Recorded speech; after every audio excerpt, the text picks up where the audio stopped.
some handouts in your packet. And we'll be looking at those.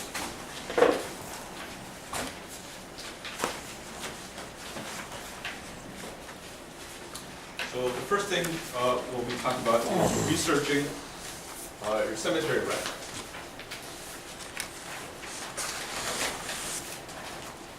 So a good way to begin your research is to check with your local historical societies, your town or village county historians here in New York State. We have municipal appointed historians that keep the local records. And so that's a good place to start here. This is a picture of the history department in Genesee County, the Genesee County History Department in Batavia. They have a lot of genealogical records, cemetery records, different entities, church records, that sort of thing. Your local genealogy groups, I know that in Niagara County, at their history center, there's a genealogical library there. They have a lot of records. Libraries, museums, early surveys, newspaper archives, vertical files, books, and other publications, maps, and photographs.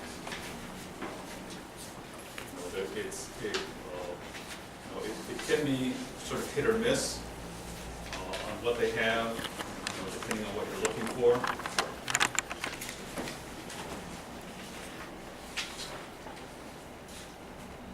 Other local records, those county clerk's office, or your local municipalities, your city, town, or village. They may have property records or other things. Funeral homes and churches will have records. Whether those are accessible, may depend. If you belong to that church or whatever, then you may have access to those records, and you may not, depending. Depends on what you're looking for. Identify the names and contact information for surrounding landowners to the county appraisal office records, which include property maps. So that's another source for looking for cemeteries that may be abandoned, or property lines may be sort of fuzzy or in dispute. Other resources, fultonhistory.com, which has a lot of old newspaper records, local newspaper records that have they've been put online, and may have old obituaries that will give you information about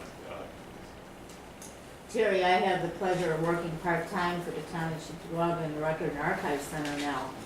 And not only, a burial record, could be on a death certificate, it says place of death. But did you know that there were, which I just learned, there's burial permits, there's a transport slip to be able to transport the body to the cemetery, and there are burial permits that are available also. That's something new I just learned. Okay. I think it started about 1920, I know the town of Cheektowaga, and if you did a reinterment too, if you did an exhumation and moved, a lot of people got transferred too.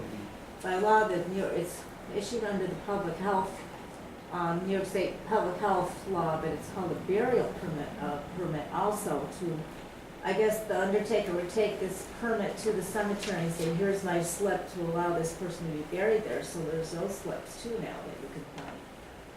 So you might want to check with the clerk. That's something new I just learned. Okay, so your it's a transport slip. Yep. So the local, say, town or village will have those records. Yeah, and I'm looking to see if the city of Buffalo has anything like that as well. Okay. When I send the vitals over to our town hall, I also send those with them. Do they still issue the burial permits now today? Well, we get them every once in a while from, in fact, almost once a month, there'll be at least 2 or 3 in there. Is that right? Okay, they come good. from various places. Yeah. So I send them along with the vitals so that they're on file. So are these for cemeteries that the town is in charge of or taking care of? No, We aren't. They're for any cemeteries? Yeah, it says transport the body from the. They have to have funeral. permission to do that? Yeah, to Okay. transport the deceased. So it's an actual permit that the driver has to carry with them and. We find it mostly with out-of-state people. that are Okay, coming because into like, New York State. if someone's being buried a block from where the funeral is or whatever, do they still require a transport permit? I gotta look more into it. Again, it's issued by the New York State Department of Health. There must be regulations of Yeah. transposing it in the body or whatever, but, so I'm looking more into it, but they do exist, so I just want you to know that. And that's good information to have, because you, one of the things that you find sometimes is that there will be a stone, a gravestone or a grave marker for somebody that's got their name on it, but they may not necessarily be buried there. Oftentimes, couples will buy a headstone for the two of them. One of them will die and the other one will remarry, and then if they predecease their second spouse may decide to bury them somewhere else.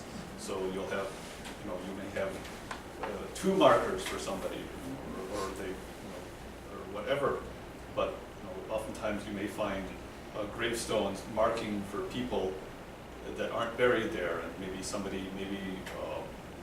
their child or somebody else will be buried there. So having that sort of information is useful.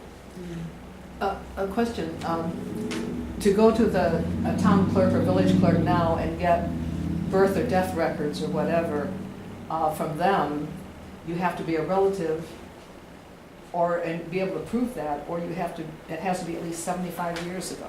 Yes. And so does that apply to these records too, I wonder? I don't know, because I never had to I access wouldn't one. think so, because you can't use those for identification purposes. Okay.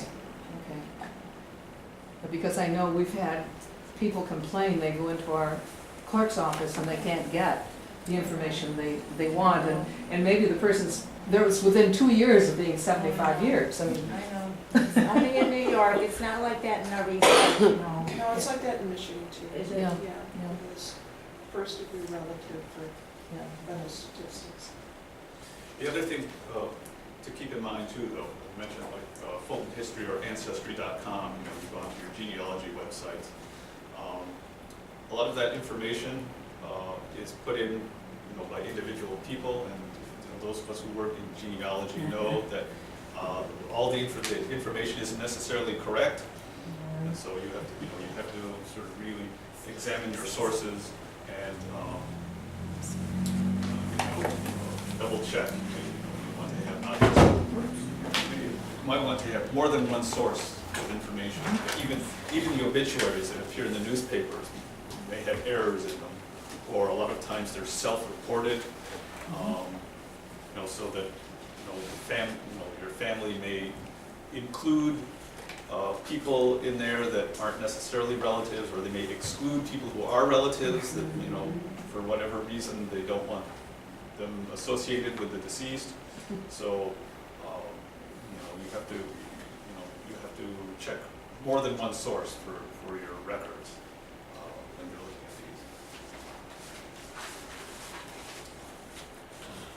So we'll talk about the actual cemetery itself, conducting a cemetery survey. And there are two types of surveys associated with a historic cemetery. Your meets and bounds survey, which determines the actual boundaries and requires a professional surveyor. And an overall cemetery survey records important cemetery data such as materials, features, and may include photographs, the site map. Here it is. Here you see sort of an example showing all the different features. We've got a legend down here. Shows what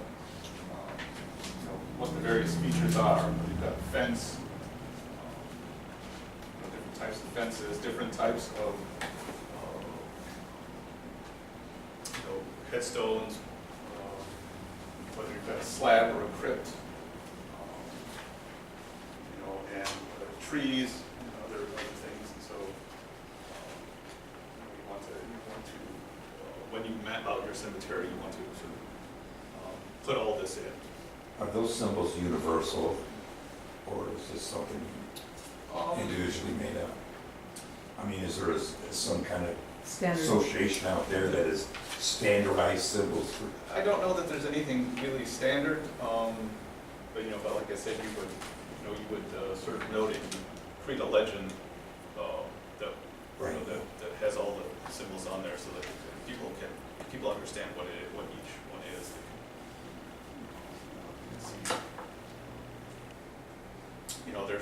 There are probably some things that it's kind of Self-explanatory, I self-explanatory, but understand, yeah. what they are. But I didn't know whether there was a published thing somewhere that they. Yeah, I don't know.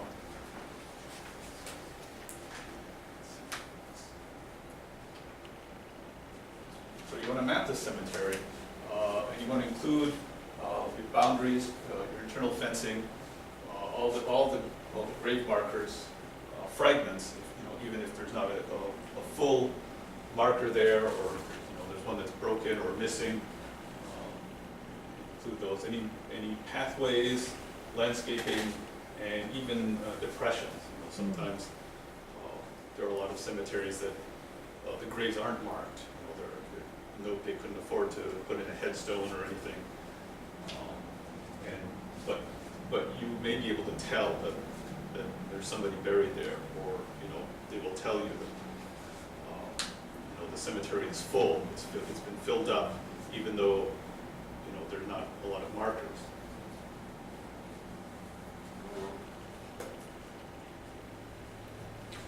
You want to photograph all your key elements, such as historic fencing, urns and original statuary, as well as overall views. And you want to photograph any significant or broken markers. You want to document. You're documenting. What's in the cemetery. Just for example, here.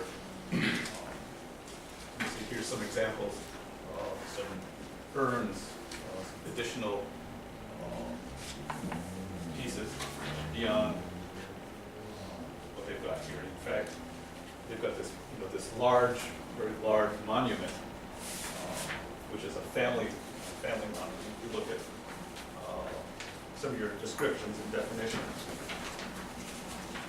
you'll have, what they call furniture, sculptures, and that's what you've got here.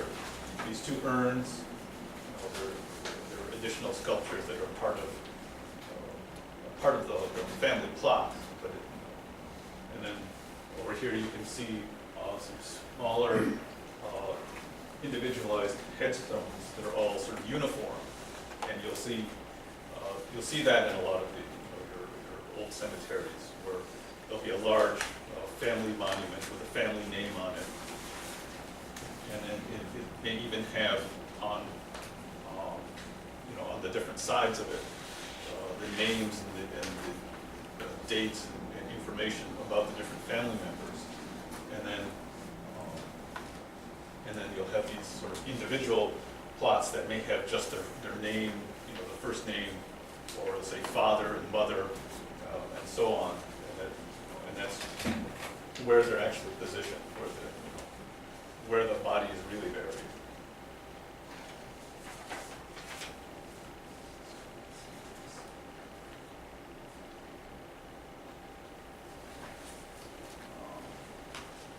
So here, this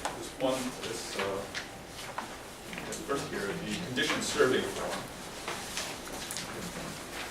and this lists, a very extensive information about some of the things. Let's see. And here, and this other one, condition survey definitions, explains to you what these things on here, like UTM coordinates. It says a set of coordinates, easting and northing, that indicate a unique location according to the universal transmercator grid appearing on maps of the United States Geological Survey. So if you find, some of these old geological survey maps, and it's got some of the lines on it, and that's what that refers to. Well, you know, whether you want to really go into that much depth in terms of documenting your cemetery, that's up to you. A lot of places, it may be easier, to just use GPS coordinates. That you can put in.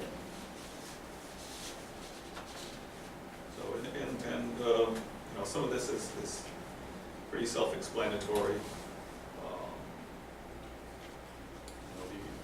The owner of the cemetery, their contact information, the surveyor, the weather, I guess. When you do the survey, what the weather is like. Identification of the different plots. A lot of cemeteries have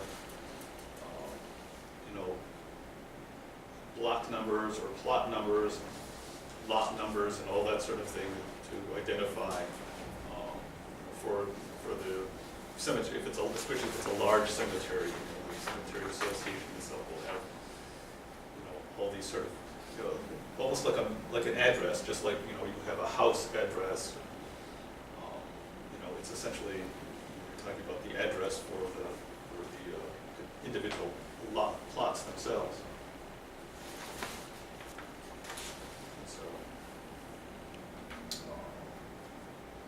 And then the types of marker.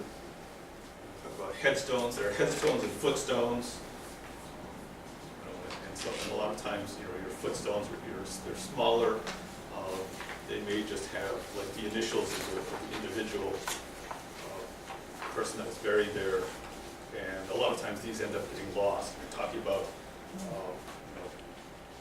grave markers being tipped over and laid flat, and so to make it easier to mow around them. And oftentimes, like the footstones, they'll get lost or sunk in or removed for the same reason, just to make it easier to mow the grass. So those can be displaced. You have different types of interment, whether it's a tomb, whether they're buried in a tomb or a mausoleum, or whether they're just placed in the ground. The inscription, especially a lot of the older markers, they'll have a lot of extensive description on them, or they may have some poetry or some writing or something, and of course they'll have different images, different sort of symbolism.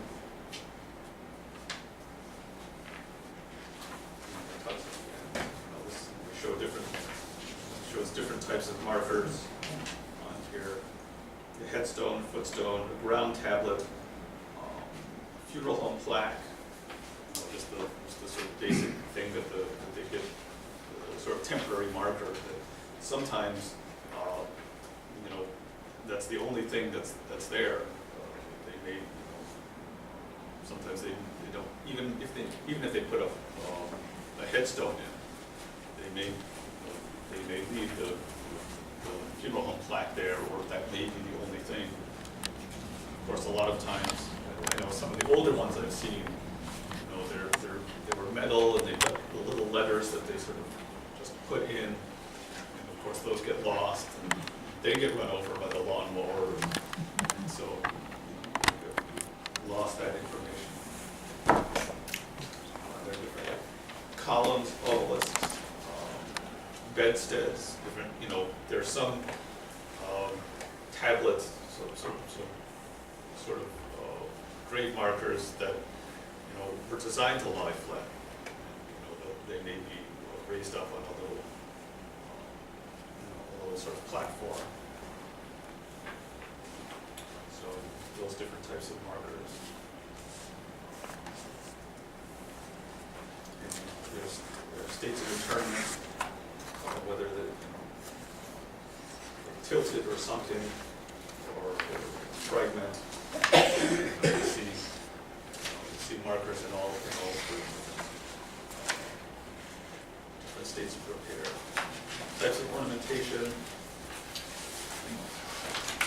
furniture, objects related to but not permanently attached to the tomb or marker. And that includes small urns for flowers, or maybe just somebody will put flowers or a vase. You see all sorts of things. You'll see the little shepherd's hook sometimes with, and people will hang, things, wind chimes, or they'll have something else, as a memorial to the family. And what they call immortelles, which are, temporary offerings. People will leave something, like a bottle of wine. What's that? Beer cans. Beer cans, wine bottles, little stuffed animals, or something, something related to, like if they were, if the deceased was a motorcycle enthusiast, for example, they may leave a little toy motorcycle, or they may leave a little, sort of memento that's got their logo on it or something. So you can see those sorts of things. Let's see. And the types of materials, what the stones are made out of.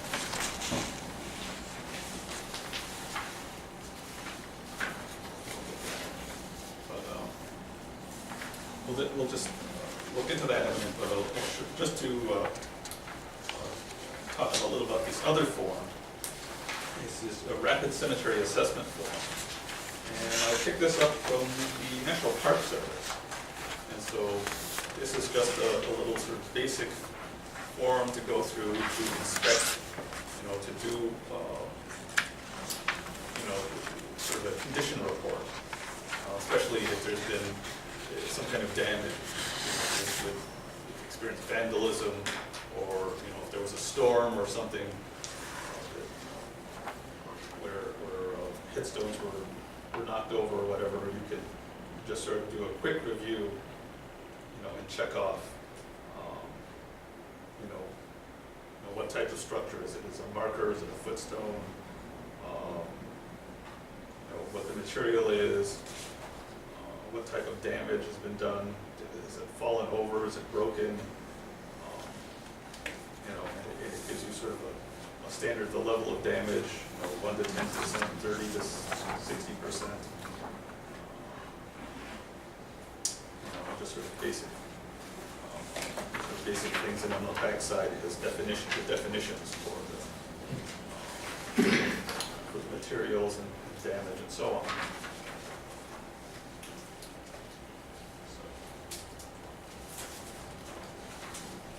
So these are just to give you some, to let you know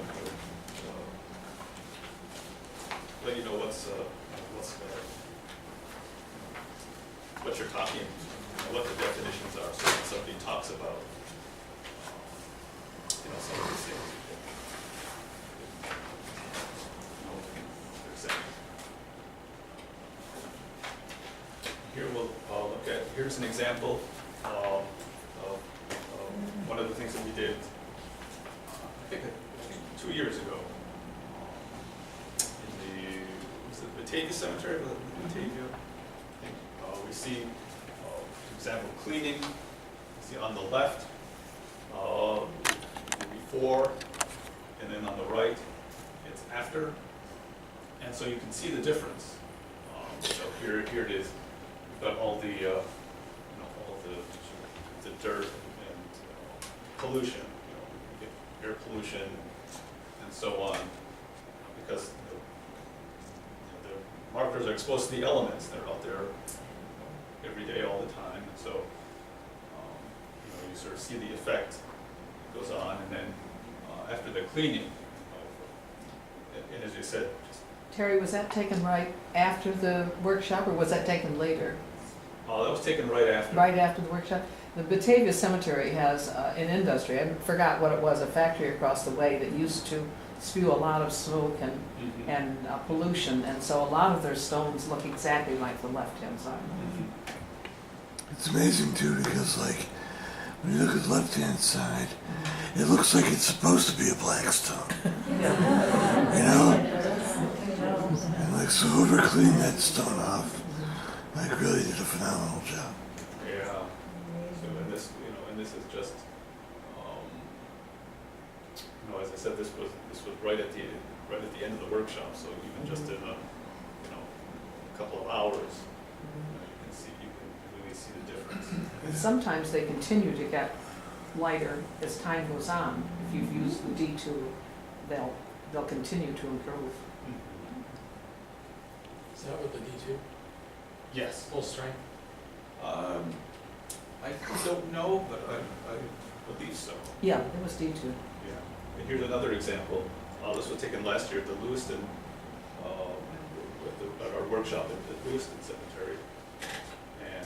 And you can see here, this is embedded in the ground, and you can tell it's marble. I think it's marble, and so you can see just how dark it is and how much just the dirt that's accumulated on it over the years. And you can see where she's washing it off or she's cleaning it off, the difference.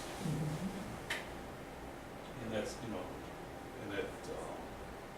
so that that it's really the cleaning and proper cleaning, so that it's not not using anything abrasive or anything like that. It really does make a difference.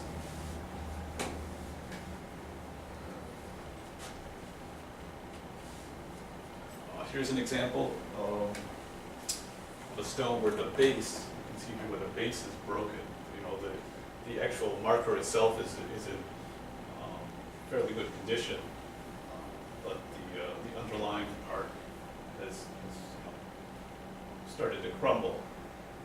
So,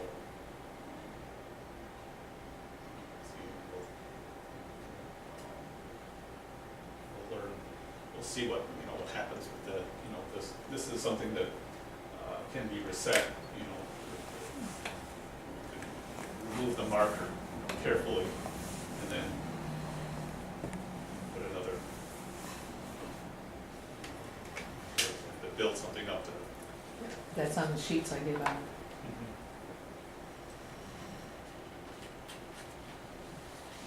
And here we see an example of one that's been broken, and the pieces have just been sort of left there. They've been, stuck together and not repaired. And sometimes this is the result of depending on the type of stone itself, it may just, being exposed to the elements. There may be a flaw in the stone itself. When we think about stone, we think about it as being, almost indestructible in some way. But stones are organic in a sort of one sense that they're come from the earth, and they can erode or like you talking about limestone, porous. Water can get in. They can even bend. They can bend. It just amazes me. How you can bend stone like that, but in the right conditions. I found them where they're actually curved. And some of them, they experience what they call delamination, where they're, where they sort of split apart in sheets. You think of like plywood. Slate. Yeah, slate will do that, especially, but it'll sort of come apart in layers. So, but here you see, and what happens, oftentimes some of the pieces, they'll fall into the ground, and then of course, as we said, they'll get covered up. They'll just sort of fall How back can you in. tell the difference between, other than it's tough with color, between limestone and sandstone? The color primarily, I think the texture. I run into somewhere, it was buried, Mhm. and, you know, you get a chunk out, and then you pick up some other pieces, and you just put them in your hand, it just disintegrates.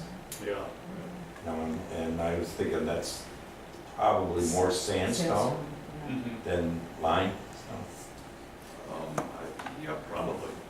Another thing you'll find is that very often when they've set some things back up, like it looks like they've set up some of the broken pieces here, that a lot of the information now is underground. Correct, yeah. And so we've had quite some success using the epoxy that I've been in contact for to repair even like pieces like this, 3 pieces, and then building a foundation or putting a foundation underneath that will lift it up so that now what's been buried for years is legible and people can read it. And so that makes a big difference when you can unearth some of that and get it up where people can see it. Here's an example of a monument that's sandstone or brownstone. And you can see the damage here, what they call fragmentation, where the part that's been worked on, where they have the wording, and you can see it's broken off here, and it starts to fall off. And here, here's an example where we say the pieces have started to come apart. I was going to say, some of the damage that we see is caused by vandalism, but some of it isn't. So, and something like this, I don't know that there's really anything you can do to fix this or to repair this. Unfortunately, here you see, see one of the pieces, one of the fragments that had been up at the top, is sitting right there, and it's almost like a jigsaw puzzle or something. Trying to recreate it or reconstruct it would be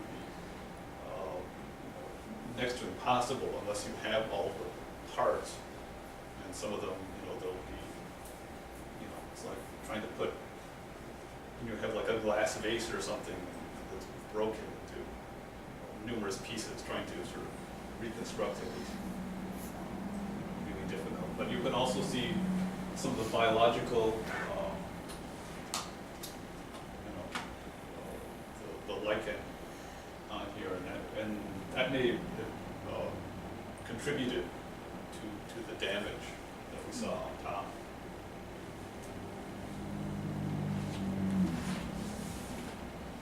Here's an example of another type. Let's see, and I think this is one that was meant to be lying down. You can see the sort of underlying structure here, which is made out of brick covered with mortar, and the mortar is in. All of that has sort of broken off. This type of damage generally is due to the elements. Probably water has seeped in, come in, and caused things to break apart. And then this tablet here is cracked as well. And of course, also being exposed to the elements, you just sort of barely make out the inscription on there. And so that's starting to disappear as well.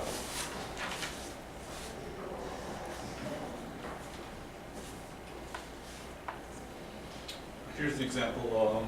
This looks like slate. This is slate, and they've tried in. Here's what I was talking about. I was talking about delamination. You can see where this layer here is sort of separated from this layer.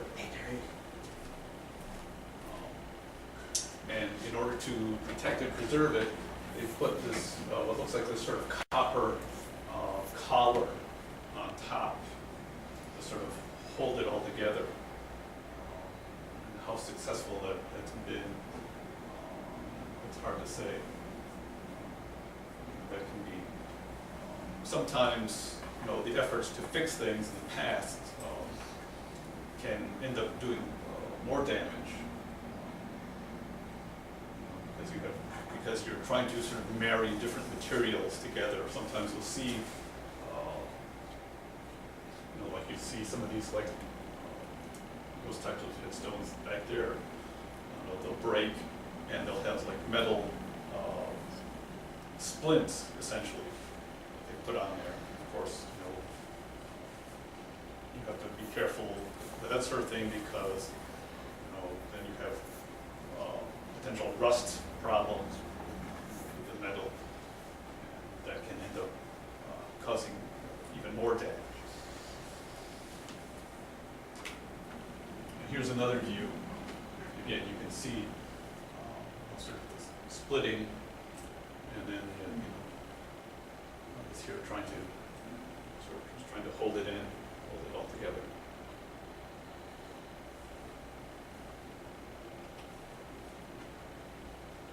Here's another example where the marker has broken off, and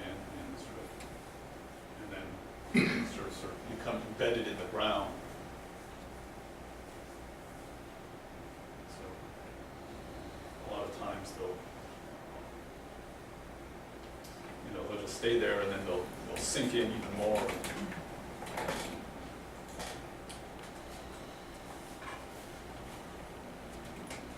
Here's another example where this is probably almost certainly vandalism, where somebody has come along, and it's astounding to me that this is an obelisk here that you can sort of kind of tell it's probably 6 or 8 feet tall, and so something that big,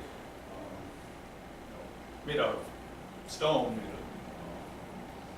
It's pretty heavy, so it required a lot of effort on someone's part to knock it over. And it's resting on, I think there's a log or something underneath there. I think they may have put that there to raise it up off the ground, so that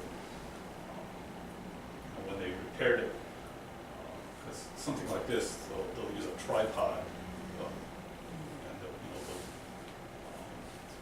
or they may to lift it up and put it back on the pedestal.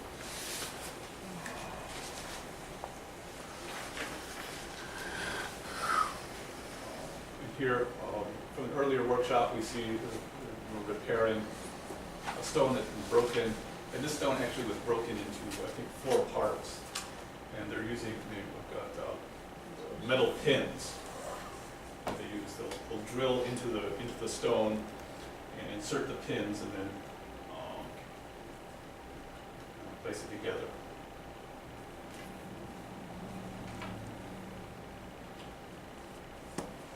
And here's another view of that stone. As I said, there was it's broken down here. That was what we saw before, and then although they didn't actually repair it at that time, what they did, they fitted the pieces together just so you could see what was there before, and they even found this capstone that had been embedded down here in the front. There's a little thing there that it had sort of sunk in, fallen off and sunken in, and then that went up on the top. So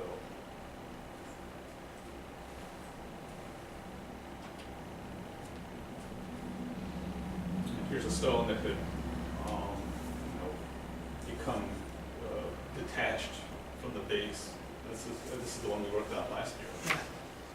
You can see this is sort of the before, and here's the after.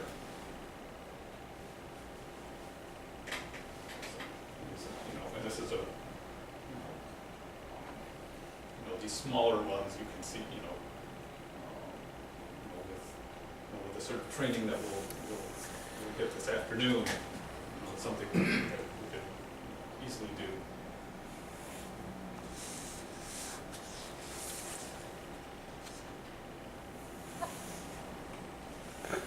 Here's a larger one. This is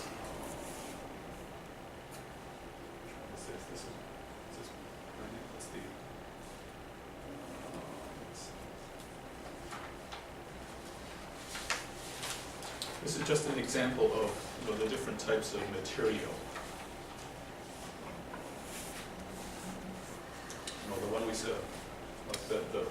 we saw was the copper collar on it, that was slate. And then the large one that we saw, the fragments that was sandstone, or brownstone. And this is limestone, marble limestone. And you can see, you know, the sort of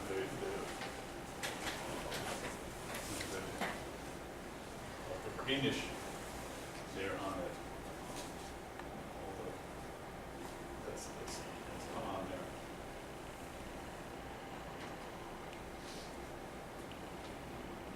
Here's one. Granite. This one is granite, and it shows. And these ones, these tend to last a little better. They're not. They don't. They don't oftentimes. The elements don't bother them as much. Yeah, they're not as susceptible to the elements. And also, here's an example. You were talking before about, dangerous headstones that the New York State Association will help you fund. You can see it's tipped a little bit, and so the possibility of it falling over and injuring somebody. So you get that repaired.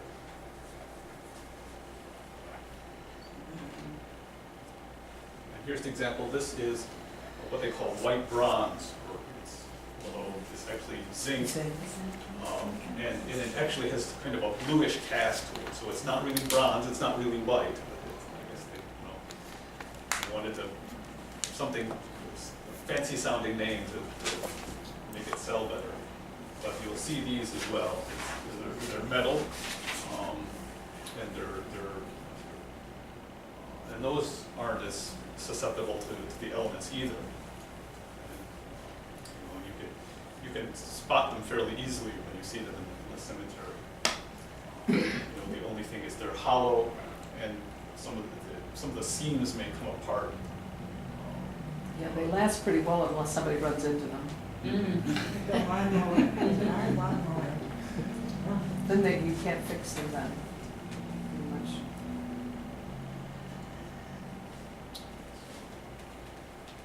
Would you actually hear like a metal if you would tap it? You hear that metal? Oh, yeah. Really? I don't think I've ever seen one. Most of the older cemeteries will have them. Aren't you What's that? Were they more economical? How cheap they were and how they came from Sears Right Roebuck. when I was I didn't hear that. Were they more economical? Okay. No, I think they were just unique at the time, and they were probably sold to people because they were sort of indestructible kind of thing. Whereas, the limestone and some of the others would get soft and flake off and that. And they were inexpensive. But I'm not sure what time period. We only have about 3 in our cemetery.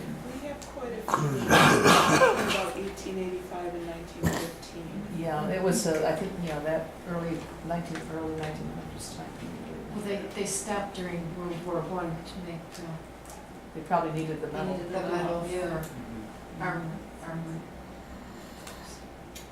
Here's another example. You see again, you see the weathering and the inscription sort of disappearing there, and also some more damage there. Not a very good map.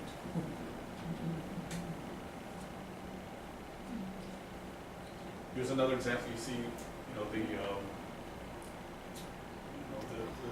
the dirt and the elements, and then you see you can tell this small area there where so you see the difference. You see how bright is there compared to the rest of it. But this one, other than needing a good cleaning, this is actually in pretty good shape. All the lettering is still visible. And I think sometimes, and a lot of that I think depends on where the marker is in the cemetery. If it's sheltered you know, from the elements, depending on, you know, whether it's facing east or west or north or south, which way the wind comes in, if there are trees nearby, all sorts of different factors.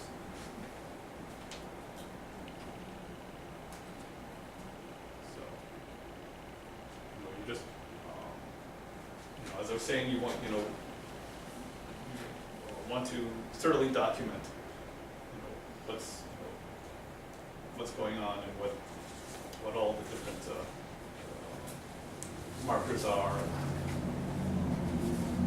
you know, what their condition is. I think